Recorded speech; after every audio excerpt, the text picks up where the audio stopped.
નોટબંધીના વિરોધમાં અમદાવાદમાં reserve bank પર દેખાવ કરવા જઈ રહેલા કોંગ્રેસી નેતાઓ અને કાર્યકરોની અટકાયત કરવામાં આવી છે। દેખાવ કરવા માટે તેઓ રિઝર્વ બેંક પર પહોંચે તે પહેલા જ રેલીને રસ્તામાં રોકીને અટકાયત કરી લેવામાં આવી છે। પૂર્વ કેન્દ્રીય પ્રધાન સુશીલ કુમાર શિંદે, કોંગ્રેસ પ્રદેશ અધ્યક્ષ ભરતસિંહ સોલંકી, વિપક્ષના નેતા શંકરસિંહ વાઘેલા સહિતના નેતાઓની અટકાયત કરવામાં આવી છે। આરબીઆઈનો ઘેરાવ કરવાના કાર્યક્રમમાં કોંગ્રેસના દિગ્ગજ નેતાઓ જોડાયા હતા। તેઓ રેલી યોજીને આરબીઆઈ પહોંચી રહ્યા હતા, પરંતુ આરબીઆઈ પહોંચીને બેંકને તાળા મારે તે પહેલા જ પોલીસે તેમની અટકાયત કરી લીધી છે।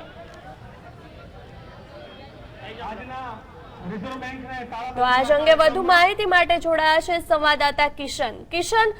અટકાયત કરવામાં આવી છે, કયા કયા નેતાઓ સામેલ છે? જી, જે પ્રમાણે આજે કોંગ્રેસે જે ઘેરાવાનો કાર્યક્રમ રાખવામાં આવ્યો હતો તેમાં જે ગુજરાત સહિત દેશના જે ઉચ્ચ કોંગ્રેસી નેતાઓ છે તે હાજર રહ્યા હતા, જેમાં પૂર્વ ગૃહપ્રધાન સુશીલ કુમાર શિંદે, ભરતસિંહ સોલંકી તેમજ વિપક્ષના નેતા શંકરસિંહ વાઘેલા આજે હાજર હતા અને આજે અમદાવાદથી જે ખાતે જે રિઝર્વ બેંક આવેલી છે તેનો ઘેરાવો કરવાનો હતો અને તેઓ જયારે રસ્તામાં જઈ રહ્યા હતા તે દરમિયાન પોલીસ દ્વારા કોર્ડન કરી અને તમામ નેતાઓ સહિત મહિલા કોંગ્રેસ તેમજ યુથ કોંગ્રેસના તેમજ જે શહેર પ્રમુખ ચેતન રાવલ સહિત જે કોંગ્રેસના નેતાઓ છે તેમની અટકાયત કરવામાં આવી છે। પણ જો વાત કરવામાં આવે તો પાછળથી જે 25 થી 30 જે કાર્યકર્તાઓ છે તે નાસી છૂટ્યા હતા અને તેમને રિઝર્વ બેંક પર થોડીક ક્ષણો માટે તાળું તો માર્યું જ હતું અને ત્યારબાદ પોલીસ દ્વારા હાલ તમામ લોકોની અટકાયત કરી અને જે કાર્યકર્તાઓ ભેગા થયા છે તેમને છૂટા પાડવામાં આવ્યા છે। જી, કાર્યકર્તાઓને છૂટા પાડવામાં આવી રહ્યો છે, તો હાલ ઇન્કમ ટેક્સ પર માહોલ કેવો જોવા મળી રહ્યો છે કિશન? જી, ચુસ્ત પોલીસ બંદોબસ્ત ગોઠવી દેવામાં આવ્યો છે ને જે પણ લોકો છે જે આરબીઆઈ તરફ જવાનો પ્રયત્ન કરે છે તેમજ જે મહિલાઓ છે જે દેખાવાનો પ્રયત્ન કરે છે તે તમામ લોકોની પોલીસ દ્વારા હાલ અટકાયત કરવામાં આવી રહી છે ને પોલીસના જે ઉચ્ચ અધિકારીઓ છે તે ઘટના સ્થળ પર હાજર છે ને કોઈ પણ પ્રકારે કોઈ પણ કોંગ્રેસી કાર્યકર્તા છે તેને આરબીઆઈના ગેટ સુધી પહોંચવા દેવામાં આવતા નથી। જી, જે રીતે આપ કહી રહ્યા છો કે તાળાબંધી કરવાનો પ્રયાસ કરવામાં આવ્યો હતો, ત્યારે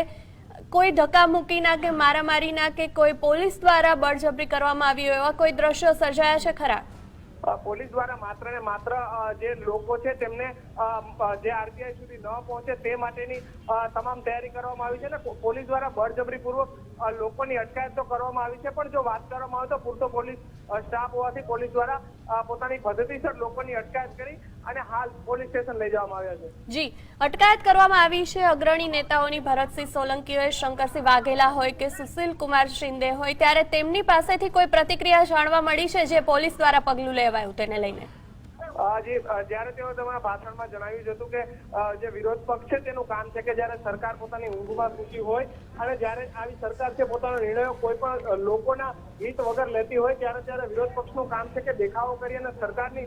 જે સમક્ષ છે તેને ઠેકાણે લાવવું, તેવું સુશીલ કુમાર શિંદે જણાવ્યું હતું અને તેમણે કીધું હતું કે આવનારા સમયમાં અમે આનાથી પણ ઉગ્ર કાર્યક્રમો આપશું ને આણંદ ખાતે જે કાર્યક્રમ છે તેમાં મોટી સંખ્યામાં ऑल इंडिया कांग्रेस कमेटी की ओर से ये आंदोलन छेड़ दिया है और यहाँ भरत भाई सोलंकी के नेतृत्व में यहाँ सब ये कांग्रेस का और हमारे बापू जी के नेतृत्व में यहाँ सब ये आंदोलन हम कर रहे हैं। अभी थोड़ी देर में हम यहाँ रिजर्व बैंक पर घेराव डालने के लिए जाएंगे और इससे तो ये प्रधानमंत्री होशियार हो जाएंगे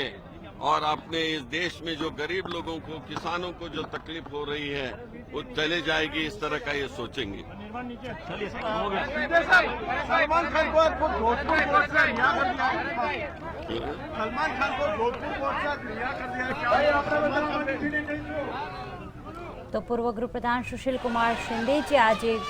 कांग्रेस द्वारा जो विरोध प्रदर्शन કરવામાં આવી રહ્યો છે, રિઝર્વ બેંકની બહાર ચક્કાજામ કરવામાં આવનાર હતું, તાળાબંધી કરવામાં આવનાર હતી, તે મુદ્દે પોતાની પ્રતિક્રિયા આપી અને જણાવ્યું કે વડાપ્રધાન દ્વારા જે નોટબંધીનો નિર્ણય લેવામાં આવ્યો છે તેના કારણે ગરીબોને ઘણી બધી તકલીફ થઈ રહી છે। હાલમાં તો તેમની અટકાયત કરવામાં આવી છે, પરંતુ અટકાયત કરતા પહેલા તેમણે મીડિયા સાથેની વાતચીતમાં પ્રમાણે પ્રતિક્રિયા આપી હતી અને કહ્યું હતું કે હવે કોંગ્રેસ દ્વારા જલદ આંદોલન ચલાવવામાં આવશે અને સાથે જ ગરીબોને જે તકલીફ પડી રહી છે તે ગરીબોનો અવાજ હવે કોંગ્રેસ ઉઠાવશે અને રસ્તા ઉપર આવીને કેન્દ્ર સરકાર વિરુદ્ધ આંદોલન કરવામાં આવશે। અનેક કાર્યકર્તાઓ પણ આ વિરોધ પ્રદર્શનમાં જોડાયા હતા અને રસ્તા ઉપર બેસી જઈને ચક્કાજામ કરીને વિરોધ વ્યક્ત કર્યો હતો. કોંગ્રેસના દિગ્ગજ નેતાઓની સાથે સાથે મહિલા કાર્યકર્તાઓ પણ આ રેલીમાં જોડાઈ હતી અને જનસભાને સંબોધન કરીને નોટબંધીના કારણે જે લોકોને તકલીફ પડી રહી છે તે અંગે હવે કોંગ્રેસ અવાજ ઉઠાવશે અને કેન્દ્ર સરકાર સામે જલદ આંદોલન કરવામાં આવશે તે અંગે કોંગ્રેસે જણાવ્યું હતું.